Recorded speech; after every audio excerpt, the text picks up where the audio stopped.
শিখিয়েছে জালিমের হাত ঘুরিয়ে দিয়ে মজলুমের অধিকার প্রতিষ্ঠা করতে হবে, ঠিক কিনা বলেন?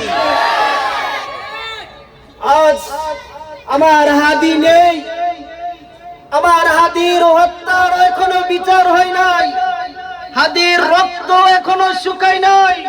আমি আজ তার কাপড়গুলো দেখেছি রক্ত মাখা অবস্থায়।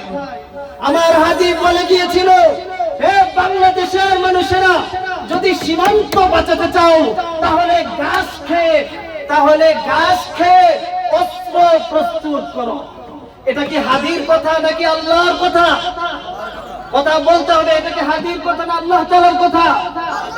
وَأَعِدُّوا لَهُم مَّا اسْتَطَعْتُم مِّن قُوَّةٍ।